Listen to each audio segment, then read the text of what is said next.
بسم اللہ الرحمن الرحیم۔ کتاب کا نام قرآنی مطالعہ اور اس کے آداب، تالیف مفکر اسلام حضرت مولانا سید ابو الحسن علی ندوی رحمۃ اللہ علیہ۔ عرض ناشر: قرآن مجید انسانیت کے لیے اللہ کی ایک عظیم نعمت ہے جس پر عمل کرنے سے ہماری زندگی اس دنیا میں اور آخرت میں سلامتی و سکون کی ہوگی۔ خالق کائنات کا وعدہ ہے: میرے حضرت مولانا سید ابو الحسن علی ندوی رحمۃ اللہ علیہ نے ساری زندگی اس کی تعلیم و تربیت میں صرف کی، اور اس تعلیم و تربیت سے کئی زندگیاں اللہ پاک کی رضامندی میں گزریں۔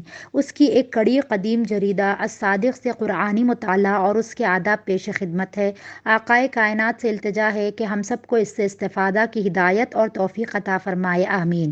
اس کتابچے کی طباعت میں جو حضرات اور خواتین نے نصرت فرمائی ہے، ہم ان کے شکر گزار ہیں، اور ہم پروردگار عالم سے دعا گو ہیں کہ ہم کو بہتر سے بہتر اجر عطا فرمائے۔ قرآنی مطالعہ اور اس کے آداب۔ یہ تقریر 26 جولائی کو قرآن اکیڈمی ماڈل ٹاؤن لاہور کے ایک منتخب جلسے میں کی گئی۔ اس جلسے میں حلقہ تدبر قرآن سے تعلق رکھنے والے حضرات دور دراز کا سفر کر کے آئے تھے۔ مقرر خصوصی اور قرآن اکیڈمی کا تعارف اس کے مؤسس و صدر ڈاکٹر اسرار احمد صاحب نے کیا۔ قرآن مجید ہر موقع پر مشکل کشائی اور دستگیری کرتا ہے۔ برادران عزیز، قرآن مجید کے معجزات میں سے جن کا سلسلہ قیامت تک جاری رہے گا یہ بھی ہے کہ وہ ہر موقع پر مشکل اور دستگیری کرتا ہے۔ مجھے بار بار اس کا تجربہ ہوا کہ میں کسی تقریر کے موقع پر یہ طے نہ کر سکا کہ اپنی بات کہاں سے شروع کروں گا اور مجھے آج کیا کہنا ہے، اور قاری نے قرآن مجید کی تلاوت کی اور مجھے معلوم ہوا کہ دوسرے لوگوں کے سننے سے پہلے وہ آیتیں مجھے سنائی جا رہی ہیں، اور ان آیتوں کا انتخاب میرے لیے کیا گیا ہے۔ مجھے اپنے غیر ملکی دوروں میں بھی اس کا تجربہ ہوا کہ دن بھر کی مصروفیتوں اور نقل و حرکت میں اس پر غور کرنے کی نوبت ہی نہ آئی کہ کس موضوع پر تقریر کی جائے۔ کہیں تو موضوع کا تعین ہو جاتا اور کہیں نہیں ہوتا، تو میں نے اس کو خدا پر چھوڑ دیا کہ وہ وقت پر رہنمائی فرمائے گا، چونکہ جو چیز اس کی طرف سے آتی ہے اس کو عارفین وارد کہتے ہیں، یعنی ایک عزیز مہمان جس کا ورود ہوا ہو۔ اس میں اپنے ارادے اور انتخاب کا کوئی دخل نہیں۔ اس موقع پر بھی یہی پیش آیا۔ اللہ جزائے خیر دے عزیز قاری کو، جو انہوں نے یہ آیتیں پڑھی، اس میں ہماری رہنمائی ہوئی۔ قبل اس کے کہ میں آیت کی تشریح میں کچھ عرض کروں، قرآن مجید کے طالب علموں کے سامنے اپنے کچھ تجربے، کچھ مشورے پیش کروں کہ حقیقت میں وہی میرے مخاطب ہیں۔ کچھ اپنی حقیر ذات اور علمی سفر کے بارے میں بھی عرض کرنا چاہتا ہوں۔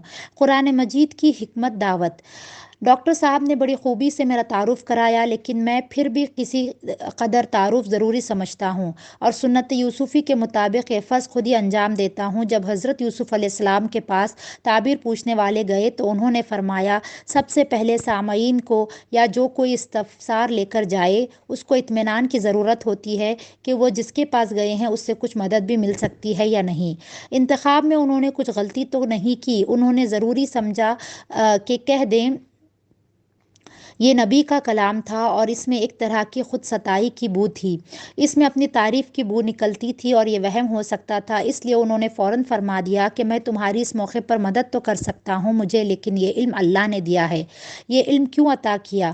یہ میری ذہانت کا نتیجہ نہیں، میری نجابت کا بھی نتیجہ نہیں، بلکہ یہ دونوں چیزیں موجود تھی، جبکہ ان کے اندر یہ دونوں چیزیں موجود تھی اور بدرجہ کمال و جمال۔ لیکن انہوں نے فرمایا کہ اس علم کا اضافہ اس لیے ہوا کہ میں نے اس قوم کی ملت چھوڑ دی جو اللہ پر ایمان نہیں رکھتی اور آخرت کی منکر تھی۔ سورہ یوسف۔ اس کے بعد انہوں نے وہیں سے توحید کے واعظ کا مدخل پیدا کیا۔ عزیزو، تم جس کو بڑا مسئلہ سمجھ رہے ہو اور جو مشکل تم کو یہاں لے کر آئی ہے، اس سے بڑی مشکل درپیش ہے، وہ ہے عقیدہ۔ یہ خواب جو تم نے دیکھا، خواب تو خواب ہی ہوتا ہے، لیکن معاملہ بیداری کا ہے، معاملہ زندگی کے مستقبل کا ہے، معاملہ ابدی اور دائمی زندگی کا ہے۔ مان لو تم کو خوابوں کی تعبیر دینے والا اور دنیا میں کوئی بھی نہ ملے تب بھی کوئی بڑا نقصان نہیں، لیکن اس خواب ہستی کی تعبیر دینے والا اگر کوئی نہ ملے، دنیا میں آنے کا مقصد کیا ہے، کائنات کا فاطر و خالق کون ہے، اگر اس کی صحیح معرفت نہ ملی تو اصل خطرہ یہ ہے۔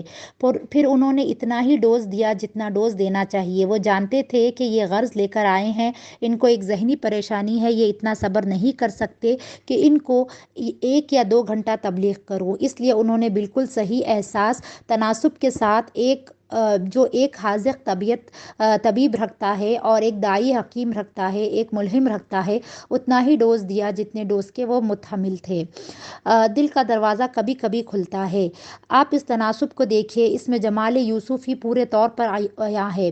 اس میں نہ کمی ہے نہ زیادتی، ناپ تول کر جہاں رک جانا چاہیے وہاں رک گئے، یعنی توحید کی پوری بات کہی، لیکن اس کو اتنا دراز نہیں کیا کہ وہ لوگ یہ کہنے لگتے کہ آپ اگر خواب کی تعبیر دے سکتے ہیں تو دے دیجیے ورنہ ہم فرصت سے آئیں گے۔ حضرت یوسف علیہ السلام نے دیکھا کہ ان کے دل و دماغ کا دروازہ کھلا ہے، اور دل کا دروازہ کبھی کبھی کھلتا ہے، قسمت سے کھلتا ہے، کبھی کسی غرض سے کھلتا ہے، کبھی کسی پریشانی سے کھلتا ہے۔ اس دروازے سے جو اصل پیغام ہے وہ داخل کر دینا چاہیے، لیکن وہ پیغام اس سپر روحی کے ساتھ داخل ہو کہ دروازے بند نہ ہو جائیں اور احتجاجاً بند نہ ہو جائیں۔ میں تو حیران رہ جاتا ہوں، اور افسوس ہے کہ یہ پورا حصہ بائبل سے حذف ہے، اور صاف معلوم ہوتا ہے کہ بائبل کس کی تصنیف ہے اور قرآن کس کا نازل کیا ہوا ہے۔ ان کو خوب اندازہ تھا کہ یہ کتنی بات کے متحمل ہو سکتے ہیں، اتنی ہی بات انہوں نے کہی۔ مریض چاہتا ہے کہ اس کے درد کا مداوا جلد اس کو مل جائے، تو انہوں نے کہا سورہ یوسف آیت نمبر 37، تمہارا رشن جو مقرر ہے اس کے آنے سے پہلے تعبیر دے دوں گا۔ مخاطب کو یہی دو اطمینان چاہیے کہ اس کی دوا مل سکتی ہے یا نہیں، اور جلد ملتی ہے یا نہیں۔ اس درمیان میں توحید کا واز کہہ دیا۔ مطالعہ قرآن مجید سے علمی زندگی کا آغاز۔ میں تھوڑا سا اپنا تعارف کرانا مناسب سمجھتا ہوں۔ میں قرآن شریف کا ایک حقیر اور ادنیٰ طالب علم ہوں۔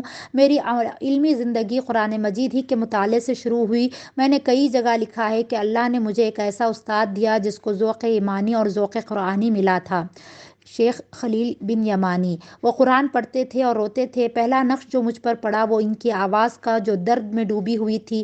یہ میری خوش نصیبی تھی، اور قرآن مجید کا اصل مزاج بھی یہی ہے۔ قرآن مجید کا مزاج صدیقی ہے۔ قرآن مجید کا مزاج صدیقی ہے۔ جب حضرت ابو بکر صدیق سے کہا گیا کہ نماز پڑھاؤ اور حضور صلی اللہ علیہ وسلم کے مصلی پر کھڑے ہو جاؤ، تو حضرت عائشہ نے عرض کی کہ اے ابو بکر رضی اللہ عنہ کو اس سے معاف رکھا جائے، کیونکہ وہ رجل بکاؤن ہے۔ جب وہ قرآن شریف پڑھنے لگتے ہیں تو پڑھ نہیں سکتے، ان پر یہ گریا غالب ہو جاتا ہے اور لوگ سن نہیں سکتے۔ اور یہی شکایت تھی کہ مشرکین قریش نے جب ابو بکر رضی اللہ عنہ کو نماز پڑھانے کی اجازت دی گئی اور انہوں نے اپنے گھر کے سامنے ایک مسجد بنائی، جب تک کہ وہ سری نماز پڑھتے رہے تو لوگ وہاں جمع نہیں ہوتے تھے، لیکن جب وہ قرات کرنے لگے اور مرد اور عورت اور بچے وہاں جمع ہونے لگے، پھر وہ رقت کے ساتھ قرآن مجید پڑھنے لگے تو پتھر بھی موم ہونے لگے، اور دلوں پر ایسا اثر ہونے لگا کہ قریش کو یہ فکر پڑ گئی کہ کہیں مکہ معظمہ کی زندگی میں تہلکہ نہ مچل جائے، زمام کاران کے ہاتھوں سے نل نکل نہ جائے۔ اصل میں قرآن کا مزاج ہی یہی ہے کہ درد کے ساتھ، ایمانی حلاوت کے ساتھ پڑھا جائے۔ حدیث میں آتا ہے الایمان یمان والفقہ یمان والحکمت یمانیۃ۔ یہ میری خوش نصیبی کہ میرا پہلا معلم جو مجھے عطا کیا گیا وہ رقیق القلب تھا، درد مند دل رکھتا تھا، اور ہم لوگوں کو حسرت رہتی تھی کہ وہ دیر تک قرآن شریف پڑھے اور ہم سنیں۔ وہ ہمارے محلے کے مسجد میں فجر کی نماز پڑھاتے تھے۔ شاذ و نادر کبھی ایسی نوبت آتی تھی کہ وہ پوری سورہ پڑھ سکے۔ پڑھنا شروع کیا کہ گریا طاری ہوا، آواز بھرا گئی۔ ان کا روزانہ کا یہ معمول تھا۔ انہوں نے مجھے قرآن مجید کی کئی صورتیں پڑھائی، توحید کی صورتیں خاص طور پر انہوں نے مجھے پڑھانی شروع کی۔ سورہ زمر سے شروع کیا، پھر وہ وقت آیا کہ زبان و ادب کی تعلیم غالب آ گئی اور اسی میں مشغول ہو گیا، لیکن قرآن مجید کا جو ذوق تھا وہ وقتاً فوقتاً سامنے آتا تھا اور اثر کرتا تھا۔ اس کے بعد جب میری تعلیم ختم ہوئی تو قرآن مجید کا مطالعہ کا شوق پھر پیدا ہوا۔ مدارس کے نصاب میں جو کتابیں پڑھی جاتی ہیں ان سے زیادہ پڑھی۔ پھر یہاں لاہور آ کر مولانا احمد علی رحمۃ اللہ علیہ سے قرآن مجید پورا پڑھا۔ یہاں بھی جس چیز نے مجھے متاثر کیا وہ ان کی قرآنی زندگی تھی، جس کو قرآن ناطق کہا گیا ہے۔ اس سے قلب میں جلا محسوس ہوتی تھی۔ مولانا کی زاہدانہ زندگی، وہ درویشانہ معاشرت اور عمل بالسنت کا مجھ پر وہ اثر پڑا جس کو برکت کے لفظ سے تعبیر تعبیر کرتے ہیں۔ کچھ عرصے دارالعلوم دیوبند میں بھی رہا۔ میں نے مولانا سید حسین احمد مدنی رحمۃ اللہ علیہ سے وقت مانگا کہ خاص آیات جن میں مجھے اشکال محسوس ہوتا ہے وہ عام تفسیروں سے نہیں حل ہوتی، وہ میں آپ کے سامنے پیش کروں گا۔ مولانا مدنی اپنے زمانے کے بلند ترین علماء میں سے تھے اور علوم و فنون اور حدیث کے علاوہ جس کے وہ مانے ہوئے استاد اور شیخ تھے، ان کو قرآن مجید کا خاص ذوق تھا۔ اس کا رنگ ان کی زندگی اور مزاج پر چھا گیا تھا۔ انہوں نے مجھے جمعہ کا دن دیا۔ مجھے یاد ہے کہ ان آیات کو منتخب کر لیتا جو حل نہیں ہوتی تھی۔ مولانا کثرت سے سفر کرتے تھے اور وہ تحریک کا زمانہ تھا، لیکن مجھے پھر بھی استفادہ کا کچھ موقع ملا۔ مولانا سید سلیمان ندوی رحمۃ اللہ علیہ اور علوم قرآن۔ اس کے علاوہ مجھے مولانا سید سلیمان ندوی رحمۃ اللہ علیہ سے قرآن مجید کی بعض آیات کی تفسیر اور بعض آیتوں پر ان کی تقریر سننے کا موقع ملا، اور میرا تاثر یہ ہے کہ میں نے قرآن مجید کے بارے میں کسی کا فہم اتنا عمیق نہیں پایا جتنا مولانا سید سلیمان ندوی رحمۃ اللہ علیہ کا تھا۔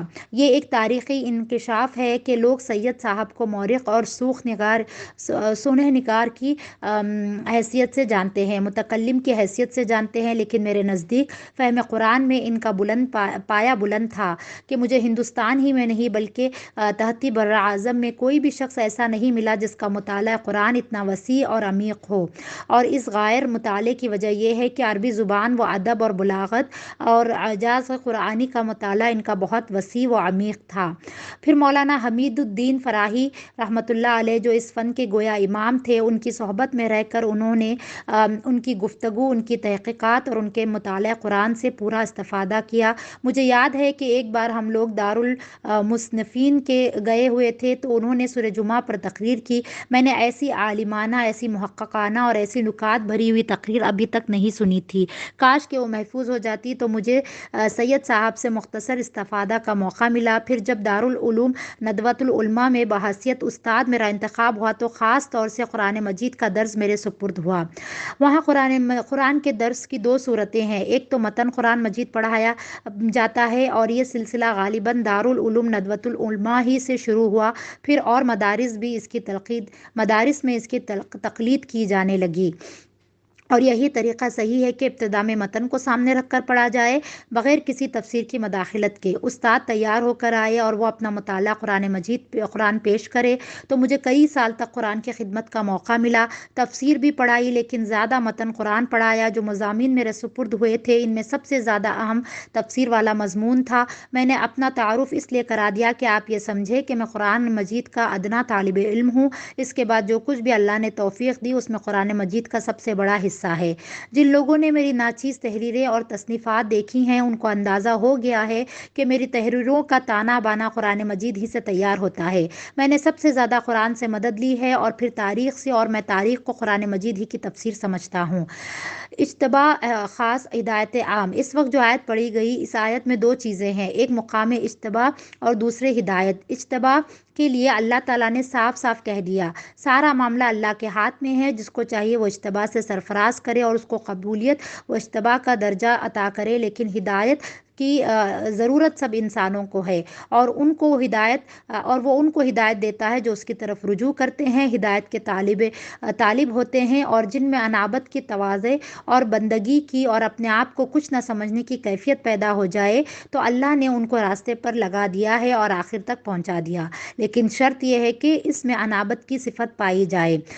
میں اسی ٹکڑے پر عرض کرنا چاہتا ہوں، قرآن مجید کے دو پہلو ہیں، ایک تعلیمی اور تبلیغی، یعنی وہ عقائد جن پر ہر شخص کو ایمان لانا چاہیے اور سمجھنا چاہیے، قرآن سے اخذ کرنا چاہیے۔ اس کے متعلق تو قرآن مجید کا اعلان ہے سورہ شعراء کے روشن اور واضح عربی میں ہے، اس سے زیادہ واضح الفاظ میں بتا دیا سورہ قمر میں کہ ہم نے قرآن کو نصیحت حاصل کرنے کے لیے آسان کر دیا ہے۔ کوئی نصیحت کا حاصل کرنے والا ہے؟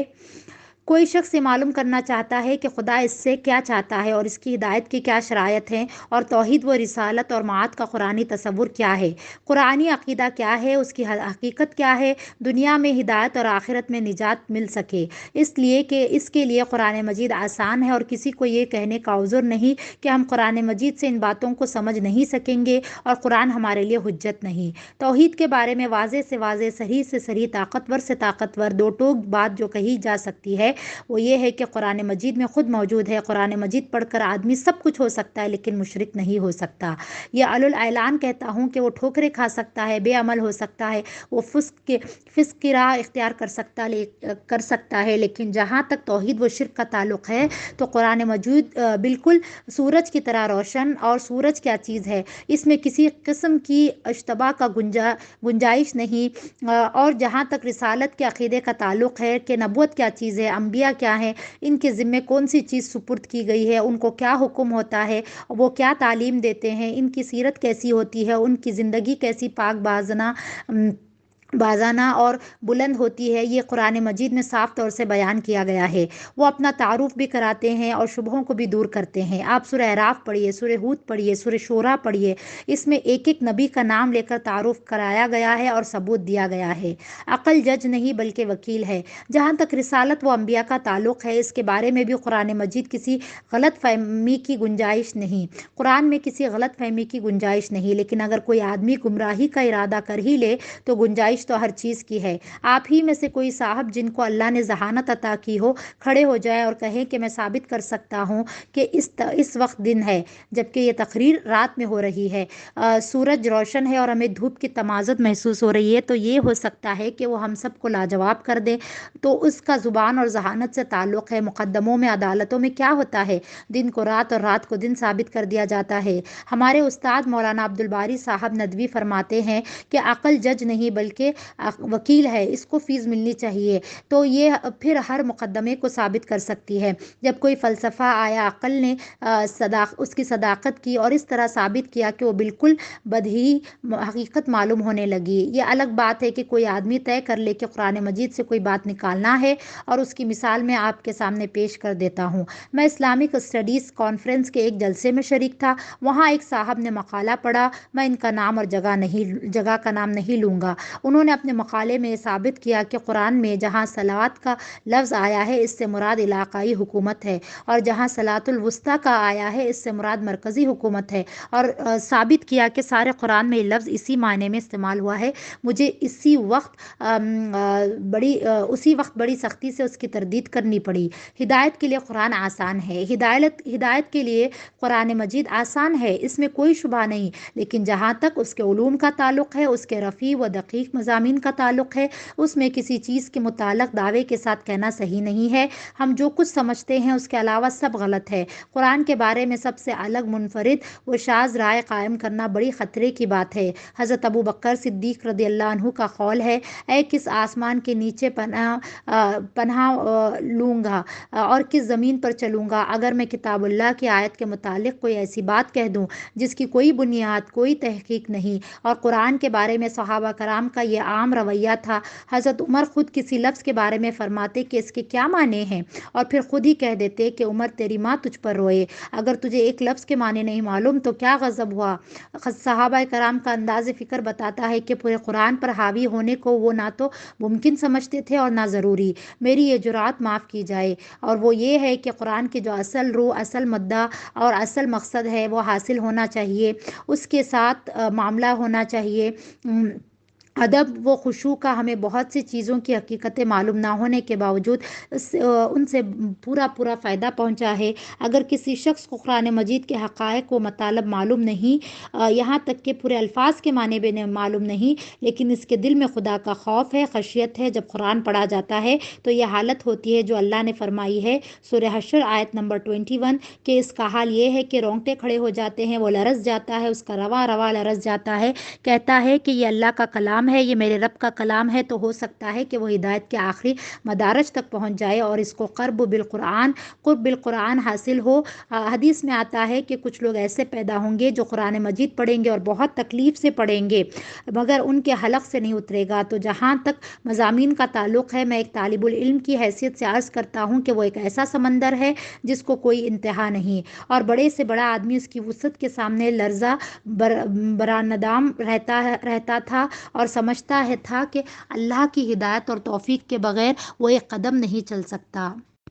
افاد اللہ کی طرف سے، پہلی بات تو یہ سمجھیے کہ افاد اللہ کی طرف سے ہوتا ہے، افادہ اللہ کی طرف سے ہوتا ہے۔ یہ افادہ کیا، اور یہ افادہ ہوتا ہے کہ ان قلوب پر جو اور یہ افادہ ہوتا ہے ان قلوب پر جو اللہ کی خشیت سے اور کلام ربانی کی ہیبت سے اور اس کے جلال سے معمور ہوتے ہیں، ان پر اللہ کی طرف سے علوم کا ورد ہوتا ہے۔ دوسری بات یہ کہ قرآن کو نوافل میں پڑھیں اور تصور کریں جیسے قلب پر اسی وقت نازل ہو رہا ہو، اور اس کا لطف لے اور اس میں گم ہو جانے کی کوشش کرے۔ قرآن مجید دماغی زور آزمائی کی چیز نہیں ہے کہ اپنا پسندیدہ مطلب قرآن مجید سے زور آزمائی کر کے نکالا جائے۔ تیسری بات یہ کہ دوران مطالعہ جو مطلب وہ معنی سمجھ میں آئے تو یہ کہے کہ میری ناقص سمجھ میں یہ بات آتی ہے، ایسا سمجھ میں آتا ہے، اور یہ دعویٰ ہرگز نہ کرے کہ آج تک قرآن کو کسی نے نہیں سمجھا، میں نے ہی سمجھا ہے۔ یہ بالکل صحیح نہیں، اور میں نے بارہا کہا اور لکھا بھی ہے کہ قرآن مجید اپنے کو 1300 برس میں نہیں سمجھ سکا تو یہ قرآن پر بہت بڑا الزام ہے۔ وہ تو کہتا ہے کہ ھذا لسان عربی مبین، اور آپ کہتے ہیں کہ 1000 برس تک 1200 برس تک قرآن کے فلاں لفظ کی حقیقت آج تک کسی نے نہیں سمجھی۔ اس کا مطلب یہ ہے کہ قرآن مجید کا افادہ اتنے دنوں تک بند رہا۔ علی گڑھ مسلم یونیورسٹی کے ایک سیمینار میں اس کی اختتامی تقریر میں میں نے کہا تھا کہ اہل علم اپنی کسی تحقیق کو یہ کہہ کر پیش کرتے ہیں کہ ہمیں مطالعے کا جتنا موقع ملا اس کے نتیجے میں ہمارا خیال میں اس نتیجے پر پہنچا ہوں، لیکن یہ طریقہ کوئی شخص اپنے نتائج فکر کو 100% حد تک ثابت کرنے پر اصرار کرے اور اس کے علاوہ جو کچھ ہے سب کو غلط قرار دے، یہ صحیح نہیں۔ قرآن مجید کے سلسلے میں آتا ہے کہ اس کا نیا پن تازگی پرانی نہیں ہوگی اور اس کے عجائب کی کوئی انتہا نہیں، اور اگر آپ کو عمر نو بھی ملے اور وہ قرآن مجید کے تدبر میں صرف ہو تو ہر روز نئے نئے معنی کھلیں گے، اور ہماری عمر کا یہ محدود وقت، محدود قوت اور صلاحیت، اور اس کے بعد ہمارا یہ دعویٰ کہ قرآن مجید اب تک سمجھا ہی نہیں گیا، یہ بہت بڑی غلطی ہے۔ میری ذاتی کتاب، آخری بات یہ ہے کہ قرآن مجید کو اپنی کتاب سمجھا جائے۔ یہ کتاب ہدایت ہے، یہ کتاب ابدی ہے، کتاب آسمانی ہے، لیکن میری ذاتی کتاب بھی ہے، میرا ذاتی ہدایت نامہ بھی ہے، اور اس میں میری ذاتی کمزوریاں بیان کی گئی ہیں، میرے ذاتی امراض کی نشاندہی کی گئی ہے۔ قرآن مجید میں ہر آدمی اپنے کو تلاش کرتا ہے۔ یہ جب ہوگا جب آپ اس کو زندہ کتاب سمجھے یا اپنی کتاب سمجھے اور آپ میں اپنی اصلاح کا جذبہ ہو۔ لوگوں کی اصلاح تو بعد میں ہوگی، پہلے اپنی اصلاح ہو جائے۔ انبیاء کا طریقہ یہ ہے کہ پہلے میری ہدایت ہو جائے، پھر جو میں دوسروں سے کہوں۔ ہم میں سے بہت سے لوگ قرآن مجید کو اس لیے پڑھتے ہیں کہ یہ حجت بنے، دوسروں کو شرمندہ کیا جائے، دوسروں پر حجت قائم کی جائے، حالانکہ صحابہ کرام قرآن پڑھتے تھے اپنی اصلاح کے لیے، ایک آیت پڑھی اس پر عمل کرنا شروع کیا۔ سورہ بقرہ بعض اوقات مہینوں میں ختم ہوئی۔ یہ چند باتیں ایک طالب العلم کی حیثیت سے میرے ذہن میں تھی، وہ سب میں نے آپ کے سامنے رکھ دی۔ یہدی الیہ من ینیب کے میدان میں جہاں تک ہم کوشش کر سکتے ہیں کرے، اللہ جس کو چاہے اپنے مقام اجتبا تک پہنچائے، ہم اس کے مکلف نہیں ہو سکتے، نہیں ہیں۔ ہمیں سیکھنا چاہیے، ہمیں ہدایت حاصل کرنا چاہیے، ہمیں بننا چاہیے اور اپنی زندگی میں انقلاب لانا چاہیے، تو قرآن مجید موجود ہے جو ہماری رہنمائی بھی کرے گا اور منزل مقصود تک بھی پہنچائے گا۔ ہم میں ہدایت کی طلب، اپنی احتیاج کا احساس اور اپنی بدعتی کا اعتراف ہونا چاہیے، اور اسی کے مجموعے کا نام انابت ہے۔ میں دعا کرتا ہوں، آپ بھی دعا کریں۔ اہدنا الصراط المستقیم صراط الذین انعمت علیہم غیر المغضوب علیہم ولا الضالین۔